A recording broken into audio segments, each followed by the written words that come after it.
2026년 청라은혜교회 중등부 행복한 아이들의 축제 봄을 위한 진군식을 시작하겠습니다.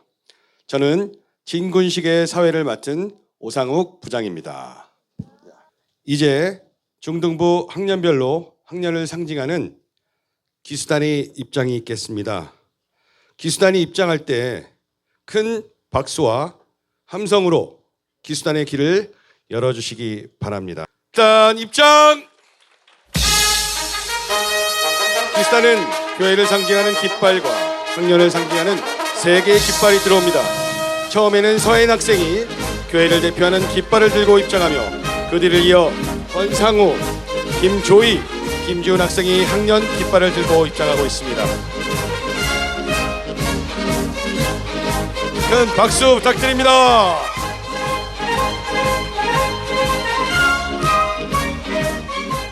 너무나 멋진 기수단 입장이었습니다. 다시 한번 중등부와 각 학년을 대표한 기수단에게 큰 박수 부탁드립니다.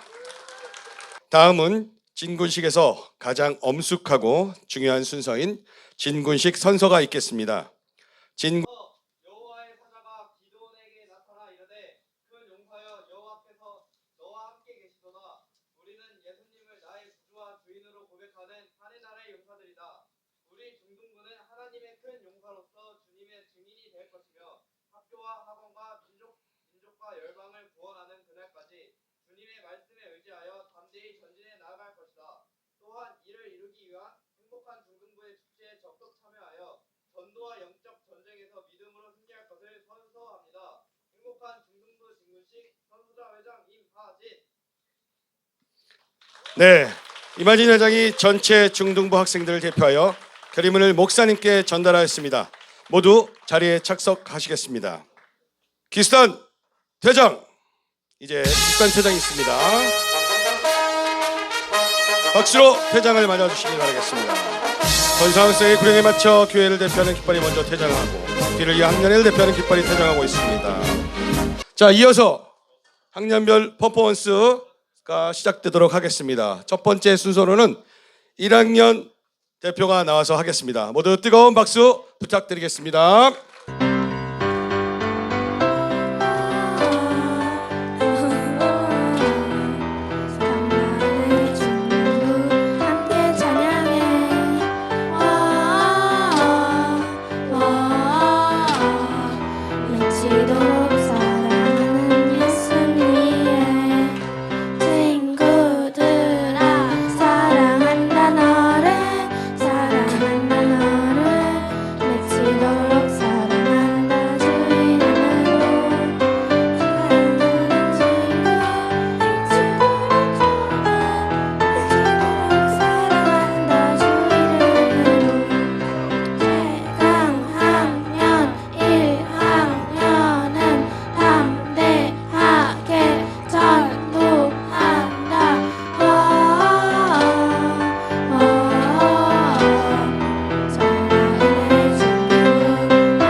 미치도록 사랑하는 미사전도대 화이팅!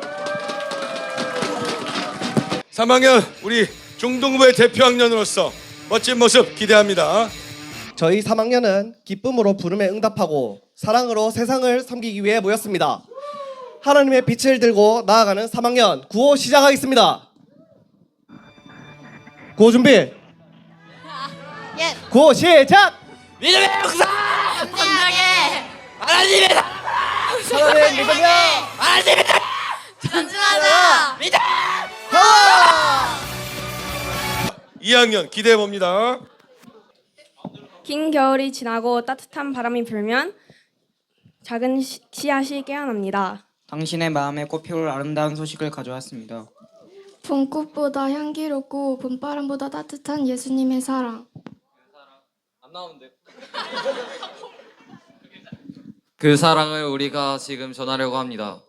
다 같이 대환장 대환장 전도부 지금 지향 시작합니다. 말합니다. 출발. 출발.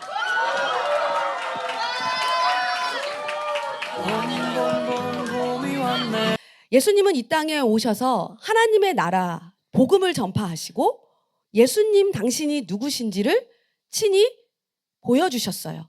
말로만 하신 게 아니라 행동으로, 삶으로, 표적으로, 기적으로, 이적으로 보여주셨어요.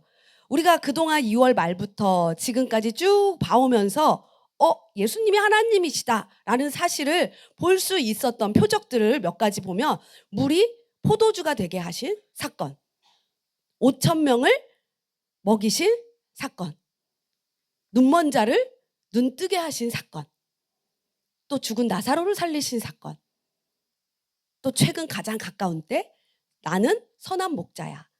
나는 스스로 내 양을 위해 내 목숨을 내놓기 위해서 왔다라고 말씀하셨어요. 이 내용이 요한복음 1장부터 12장까지 내용이에요. 이것을 학자들은 표적의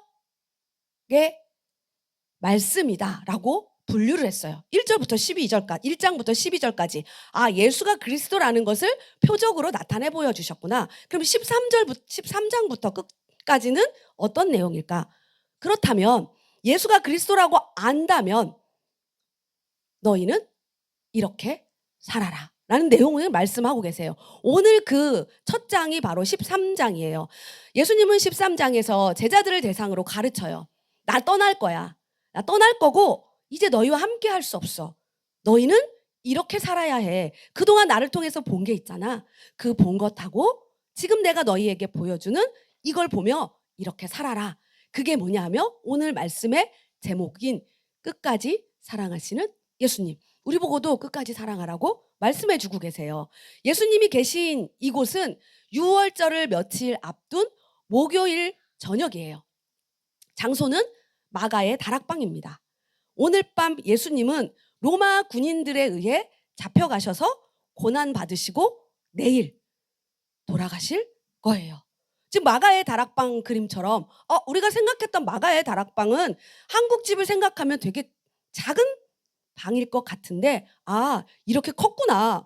그러니까 100몇십 명이 들어갈 수 있었구나. 맞아요. 지금도 이렇게 마가의 다락방이 흔적이 남아 있습니다. 그러면 지금 이 마가의 다락방의 위치가 어딜까? 예수님이 제자들을 세족식을 시키고 있는 그 장소는 어딜까?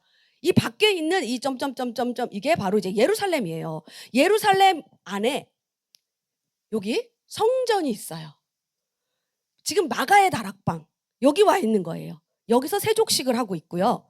우리가 잘 아는 헤롯 및 지광이 헤롯의 왕궁이 있고 안나스, 가야바 대제사장의 관저가 있어요. 여기 안토니 요새라는 곳은 우리 사도신경에서 많이 나왔죠. 본디오 빌라도에게 고난을 받으사 십자가에 못 박혀 죽으시고 본디오 빌라도가 머물었던 곳이에요. 그리고 저 위엔 감람산 기도하시던 겟세마네 베다니는 죽은 나사로 남매가 살았던 곳이에요. 이렇게 예루살렘 안에 이렇게 다 있었구나. 근데 이때 유월절을 며칠 앞두고 다 모였어요. 본디오 빌라도도 헤롯도 안나스 가야바 마가의 다락방. 왜 여기 다 모였냐 하면 명절이 되면 유대인들은 지금 로마 치하에 살고 있는 종속 국가예요. 그런데 이렇게 큰 명절이 일어나면 전국에서 오잖아요. 세계에서 오잖아요. 반란을 일으킬까 봐. 자기네들끼리 모여 우리 독립하자. 우리 로마 치하에서 해방하자. 모여서 반란을 일으킬까 봐. 저 안토니 요새에 살고 있는 본디오 빌라도는 여기 있지 않아요. 저 위에 갈릴리 지방에서 로마 총독으로 와 있었어요. 그런데 여기로 와 있는 거예요. 우리가 해외에 가거나 또는 다른 나라에 가면 미국, 영국, 중국 이런 데 가면 한국 대사관, 영사관이 있듯이 여기 오면 본디오 빌라도가 묵을 저 관저가 있어요. 헤롯도 마찬가지예요. 여기 와 있어요. 왜 그러냐? 반란이 일어나면 안 되니까 즉각 여기서 이 성을 감시하고 그들을 막으려고. 예수님은 이날 밤에 겟세마네 동산에서 기도하시다가 로마 군인들에게 잡혀요. 그리고 대제사장, 헤롯, 본디오 빌라도 이 세 군데를 왔다 갔다 하면서 심판받으시고 고문당하시고 그리고 저 골고다 언덕에서 십자가에 달려 죽으세요. 오늘 이 다락방에 모여 있는 제자들을 한 명 한 명 발을 씻기시면서 이렇게 살아라라고 말씀하십니다. 자, 오늘 읽었었던 13장 1절 말씀 다시 한번 읽어볼까요? 시작. 전에 예수께서 자기가 세상을 떠나 아버지께로 돌아가실 때가 이른 줄 아시고 세상에 있는 자기 사람들을 사랑하시되 끝까지 사랑하시니라. 예, 말씀을 보니까 정말 나와 있어요. 언제? 6월절 전에 아버지께로 돌아갈 때가 이른 줄 알고, 돌아간다는 거는 뭐예요? 원래 있던 곳이 있다는 거예요. 학교에 갔다 집에 돌아가고 학원에 갔다 집에 돌아가고 거기가 원래 있던 곳, 원래 있던 곳으로 예수님께서 이제 돌아가신다라고 말씀하세요. 우리도 집에 어르신들이 돌아가시면 돌아가셨다라고 얘기를 하죠. 우리 한국말에 굉장히 오묘한 뜻이 있는 것 같아요. 정확한 표현이 돌아가셨다. 예. 그리고 보니까 6월절이라고 말을 하는데 6월절 하면 우리 뭐가 생각나요? 지난번에 선한 목자 얘기할 때도 얘기를 했죠. 이스라엘이 출애굽할 때 어린 양의 피를 문설주와 임방에 바른 집마다 죽음의 사자가 그 집을 뛰어 넘어갔다고 이야기를 했어요. 구약에 나왔던 그 어린 양의 실체가 바로 지금 이 신약의 예수님이에요. 예수님이 구약에서 말했던 그 어린 양의 실체로 지금 오셨어요. 죄인인 우리를 위해 진짜 십자가에 달려 죽으시고 우리의 죄를 대속하기 위해 이 땅에 오셔서 이제 죽음 앞에 계신 거예요. 예수님은 이제 죽으시고 3일 후에 부활하셔서 하나님이 계신, 원래 예수님이 원래 있었던 아버지 집으로 돌아가실 거예요. 돌아가시면서 이 말씀에 보니까 자기의 사람들, 세상에 있는 자기 사람들을 사랑하시되 끝까지 사랑하신다라고 말씀하고 계세요. 여기서 끝까지 사랑한다라는 말은 이 끝까지라는 말에 에이스 텔로스라는 말이에요. 에이스는 무슨 말이냐면 뭐뭐를 향하여. 근데 텔로스가 끝까지, 우리가 생각하기에 끝이잖아요. 에이스가 까지면 끝, 텔로스. 근데 다른 뜻으로도 쓰여요. 어떤 뜻이냐면 목적, 목표를 향하여 사랑하신다.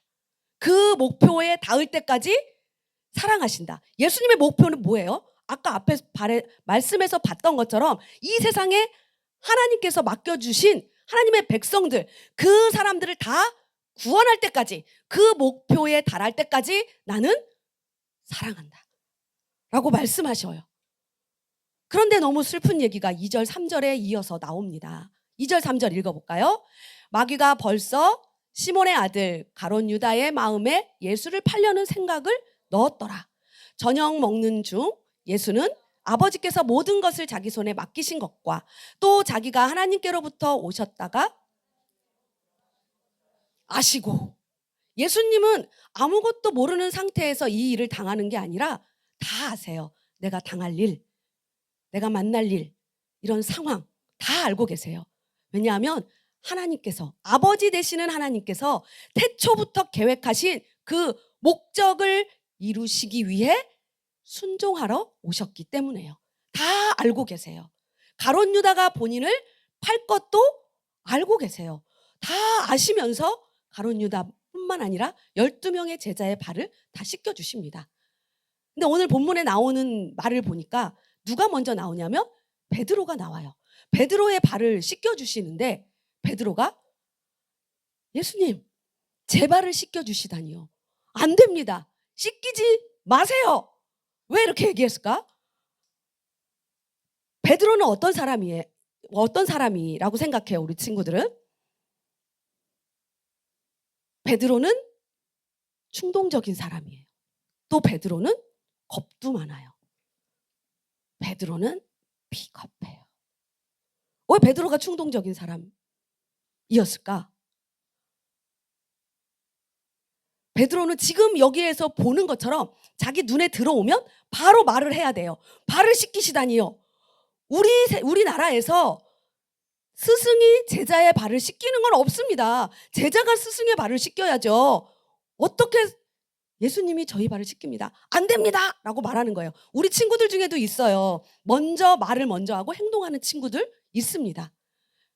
다른 제자들도 몰라서 말하는 게 아니라 예수님 무슨 뜻이 있으실 거야 하고 기다리지만 베드로는 그게 이해가 안 되면 바로 말하는 사람이었어요. 예수님이 무리를 걸어 오실 때도 나도 걷고 싶어. 예수님 저도 걷게 해주세요. 예수님 걷게 해주셨어요. 그런데 몇 발짝 걷자마자 바람이 살랑 불자 무서워가지고 악 하는 순간 물에 빠져버렸어요. 우리 친구들 중에서도 이렇게 충동적인 친구들이 있을 거예요. 또 어떤 때 비겁해요? 베드로는 예수님한테 예수님 모든 사람들이 예수님을 버리고 다 도망가도 저는 목숨 걸고 예수님을 지킬 겁니다. 저는 안 도망갈 거예요. 저는 비겁하지 않아요. 그랬는데 앞장서서 예수님을 몰라요. 마지막에 예수님을 저주하고 도망가 버렸어요. 너무 비겁해요. 또 예수님을 잡으러 온 대제사장의 종에게 예수님의 마음이 어떤지 뜻을 여기서 다 들었지만 묻지도 않고 칼을 꺼내서 그 종의 귀를 잘라버렸어요. 그 예수님 다시 붙여줬잖아요. 그러니까 이 베드로는 이렇게 충동적이며 비겁하며 또 나약한 이런 사람이에요. 결국 우리의 모습하고 너무 똑같아요. 예수님을 믿는다고 하지만 때로는 나도 비겁할 때, 나도 충동적일 때, 나도 이렇게 겁먹을 때가 많이 있다는 거예요. 그런데 예수님께서 뭐라고 말씀하셨냐면 내가 너의 발을 씻기지 않으면 너와 아무 상관이 없어. 너희들이 앞으로 살아야 할 것은 바로 이거야. 이렇게 살라고 내가 보여주는 거야. 높은 자리에 있는 사람이 가장 낮은 자를 섬기는 거야. 큰 자가 가장 작은 자, 보잘것없는 자를 섬기는 거야. 그게 바로 십자가란다. 내가 그 십자가 지러 왔어. 하나님이신 신이신 그분이 직접 본인이 만드신 그 피조물을 섬기고 구원하러 오신 모습을 보여줬어요. 너희도 이렇게 살아. 너희도 너희보다 약한 사람 짓밟지 말고 무시하지 말고 욕하지 말고 외면하지 말고 오히려 그들에게 가서 도와주고 섬기고 무릎 꿇고 그들을 세워주렴. 이렇게 말씀하세요. 그러자 베드로가 그런 거면요 저 발 말고요 손도 머리도 다 씻겨주세요. 또 이렇게 충동적으로 확 일어납니다. 이렇게 베드로의 발을 씻기고 또 누구의 발을 씻기셔야 될까요? 우리가 잘 아는 가룟 유다. 가룟 유다를 씻기시는 예수님의 그 손 마음은 어땠을 것 같아요? 제가 나를 이제 여기 나가서 은 30에 팔 거를 뻔히 아는데 그럼 나는 잡혀서 십자가에 죽을 걸 알면서도 예수님은 가룟 유다의 발을 닦아주세요. 나 같으면 생각해봤어요. 목사님 같으면 안 보이잖아. 나는 신이잖아. 하나님의 아들이잖아. 발 닦을 때 막 좀 꼬집어. 막 손톱으로 좀 긁고 이렇게 하고 싶었으나 했을 것 같아요. 저는. 그렇게라도 해서 내가 표현하고 싶었지만 예수님은 그렇게 안 하셨을 것 같아요. 왜냐하면 아까 말한 것처럼 하나님께서 이 땅에 보내주신 하나님의 사람들을 사랑하시되 끝까지 사랑하시기 때문에 그 가룟 유다가 예수님의 이 마음을 받고 그 죄에서 돌이키기를 원하셨어요. 회개하고 다시 예수님의 제자로 그 자리에 있기를 원하셔서 기회를 주고 싶으셨어요. 그래서 끝까지 예수님은 가룟 유다의 발도 씻기시면서 그를 사랑하셨어요. 오늘 예수님께서 우리 친구들에게도 말씀하세요. 얘들아, 너희도 그렇게 섬겼으면 좋겠어. 너희도 베드로 같은 사람이잖아. 너희도 마음이 이랬다 저랬다. 하나님이 있는 것 같다 없는 것 같다. 화냈다, 삐졌다, 교회 가고 싶었다, 안 가고 싶었다, 다시는 안 간다 그랬다, 화냈다. 너희도 그러잖아. 그래도 하나님 너희 사랑하잖아. 너희는 여기서 예배드리잖아. 그 사랑 받았잖아. 너희도 가룟 유다 같은 그런 친구들 위해서 사랑해주고 너희를 미워하는 사람을 위해서 기도해주고 섬겨줄래? 세상 사람들이 세상 친구들이 무시하고 깔보고 함부로 해도 너희들은 사랑해줄래? 너희 안에 예수 그리스도가 있잖아. 믿음이 있잖아. 그 사랑이 있잖아. 너희도 좀 그렇게 해줄래? 라고 말씀하고 계세요. 그 사랑을 받은 우리들이 사랑을 알지 못하고 또는 그 사랑에서 떠난 친구들과 이웃과 가족을 위해 예수님의 그 사랑을 끝까지 전하는 우리 친구들이 되기를 주님의 이름으로 축원합니다. 네, 다 같이 기도할게요.